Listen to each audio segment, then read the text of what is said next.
अपने पलकी बिछाए हुए हैं, आपकी बातों को सुनने के लिए आए हैं, आपके लफ्जों की खुशबू को सुनना चाहते हैं।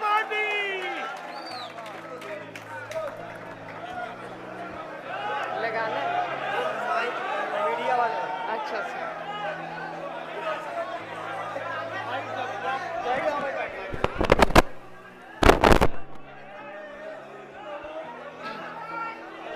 अस्सलाम वालेकुम, अस्सलाम वालेकुम, नमस्कार, बहुत बहुत शुक्रिया। सबसे पहले तो मैं शुक्रिया अदा करना चाहती हूँ सभी मुमरा के जो लोग इतनी बारिश में अपना कीमती वक्त निकालकर यहाँ पर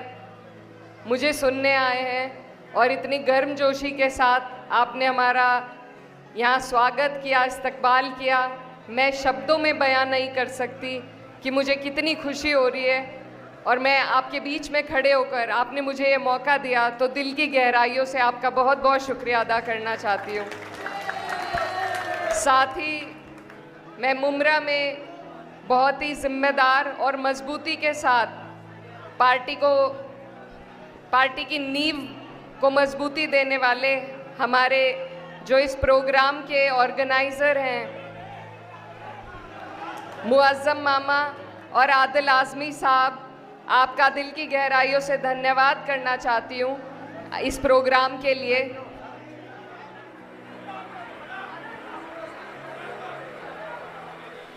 जी अस्सलाम वालेकुम, नमस्कार। आज यहाँ पर इस खूबसूरत महफिल में आप सब अपना कीमती वक्त निकालकर हम लोगों को सुनने के लिए आए, तो मैं आपका दिल की गहराइयों से धन्यवाद देती हूँ। और मैं साथ ही में धन्यवाद करना चाहती हूँ हमारे बीच में अभी अभी मौजूद हुए सनातन पांडे सांसद जी, नफीस अहमद साहब, फहाद भाई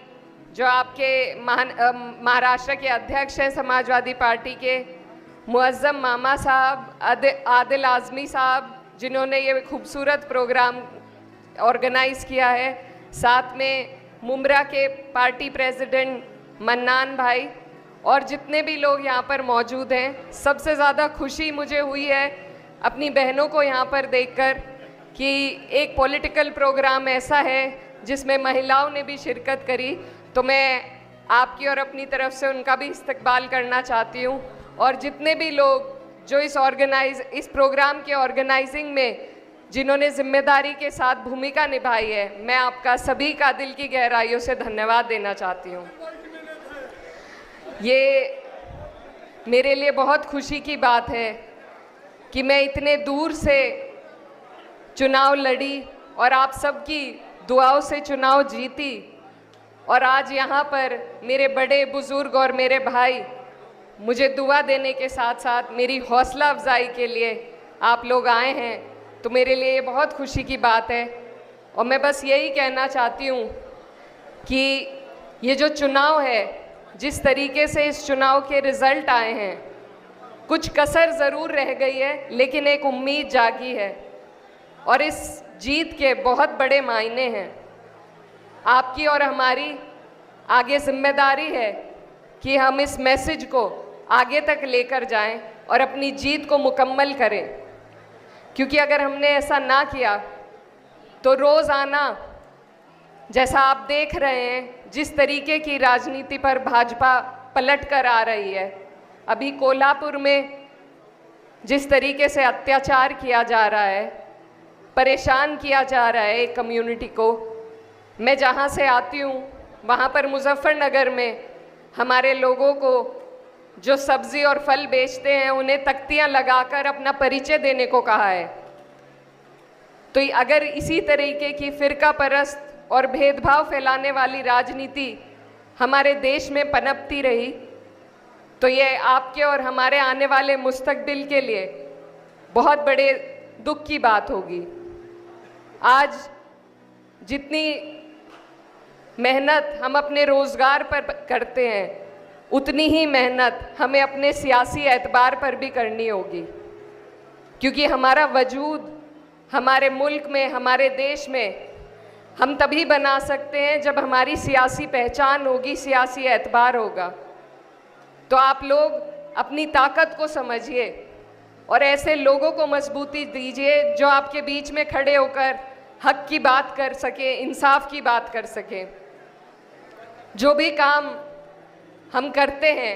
हर मज़हब, हर दीन ये सिखाता है कि हम उसे ईमानदारी से करें, चाहे अपना रोज़गार का काम हो, इबादत का काम हो या इल्म का काम हो, तालीम का काम हो। इसी तरीके से जब तक ईमानदारी सियासत में नहीं आएगी, आपकी और हमारी पहचान नहीं बन पाएगी। तो जैसा फहाद भाई बता रहे थे कि यहाँ पर कुछ ऐसे लोग हैं जो एक ग्रुप बनाकर कब्ज़ा करने की कोशिश करते हैं। आप लोग उनको पहचानिए, क्योंकि हमारे वोट लेकर अगर कोई हमारे लिए बोल ना सके, लड़ ना सके, तो ऐसी क़यादत का कोई फ़ायदा नहीं है। मैं आपको ये बताना चाहती हूँ कि मेरा जो भी छोटा सफ़र राजनीति का रहा है, जितनी मजबूती के साथ मुझे हमारे नेता अखिलेश यादव जी ने मेरा साथ दिया, मेरे परिवार का साथ दिया, ऐसे वक्त में हमारा साथ दिया जब पूरी सरकार और उनका पूरा प्रशासन हमारे पीछे लगा हुआ था। वो एक ऐसे वाहिद शख्स हैं जिन तक पहुंचना हर आदमी के लिए इतना आसान है, जो हर गरीब मजलूम की आवाज़ को समझते हैं, उसके दुख को समझते हैं। आज इस देश में अगर विपक्ष को मजबूती देने का काम किया है तो उनकी सलाहियत ने, उनकी सूझबूझ ने और उनकी पार्टी ने इस विपक्ष को मजबूती देने का काम किया है। और वो हर उस व्यक्ति की आवाज़ बनना चाहते हैं जो कतार में सबसे पीछे खड़ा है। तो ऐसे लोगों को जब हमारी ज़रूरत है, 5 साल में एक बार उन्हें हमारी ज़रूरत पड़ती है वोट की, अगर उस वक्त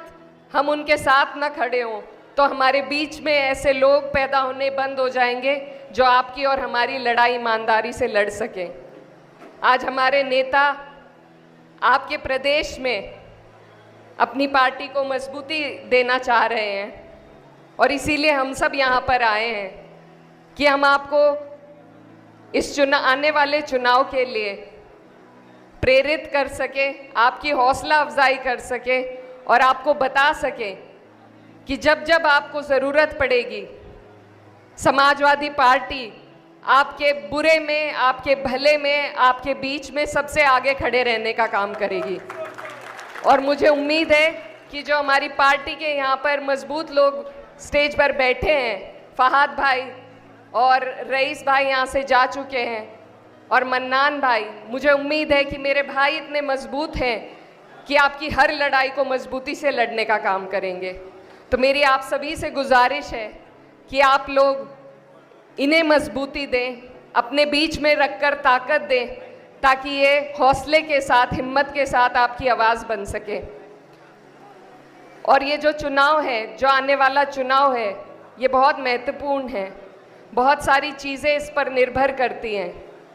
आपको अपनी ताकत को, अपने वोट की ताकत को समझना है और इस चुनाव में मजबूती के साथ वोट देने का काम करना है। मैं बहुत दूर से आपके बीच में आई हूँ और अगर आप लोगों ने चाहा, अगर आप लोगों ने समाजवादी पार्टी को यहाँ पर अपने बीच में रखना चाहा, तो इंशाल्लाह जब जब आप लोग बुलाएंगे हम सब आपके बीच में आएंगे और आपकी हक और हकूक़ की लड़ाई लड़ने का काम करेंगे। ये हमारा जो देश है आपसी भाईचारे के लिए जाना जाता है। मैं जहाँ से आती हूँ वहाँ पर एक मुसलमान औरत या आदमी का जीतना बहुत मुश्किल है। हमने कोशिश करी है कि हम वहाँ पर एक ऐसा भाईचारा बनाएं कि ईमानदारी के साथ एक दूसरे की लड़ाई लड़ सकें, क्योंकि अगर मैं सिर्फ अपने लिए बोलूँगी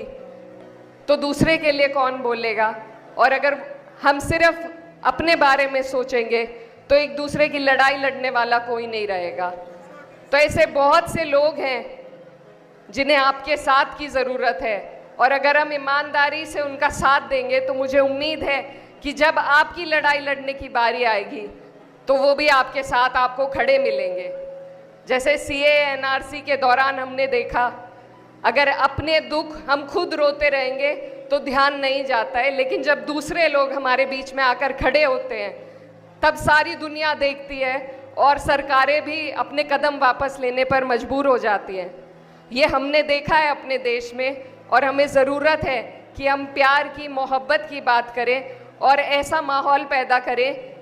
कि यहाँ पर सिर्फ काम की बात हो सके, हमारे देश के उन्नति की बात हो सके। नफ़रत फैलाने वालों को आपको और हमें रोकना है। कुछ हद तक हमने ये काम कर दिखाया है, लेकिन अब ज़रूरी है कि सबसे पहले आप महाराष्ट्र में, सबकी नज़रें आपके चुनाव पर टिकी हुई हैं और हम जैसे लोग जो इतनी दूर बैठे हुए हैं, हम आपसे उम्मीद लगा रहे हैं कि आप सबसे पहला संदेश भाजपा को यहाँ पर देंगे और फिर हम यूपी में वही काम करने का पूरी कोशिश करेंगे। तो आप लोग, आप पे बड़ी जिम्मेदारी है और हमारी जो पार्टी है, हमारी पार्टी आपके बीच में इस तरीके से मेहनत कर रही है, खासकर अबू आसिम आज़मी साहब के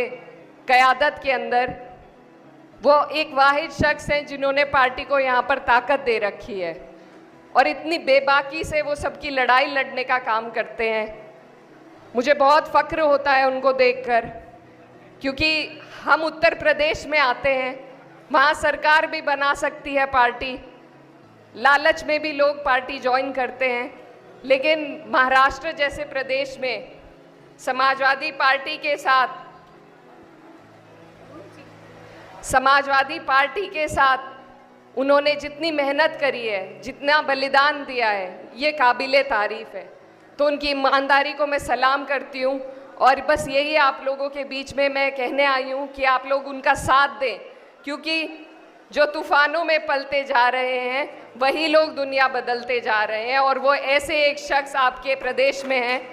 और उनकी क़यादत के बीच में हमारे सभी लोग मौजूद हैं। हमें इकट्ठा होकर ऐसी राजनीति को अपने बीच में बढ़ावा देने की ज़रूरत है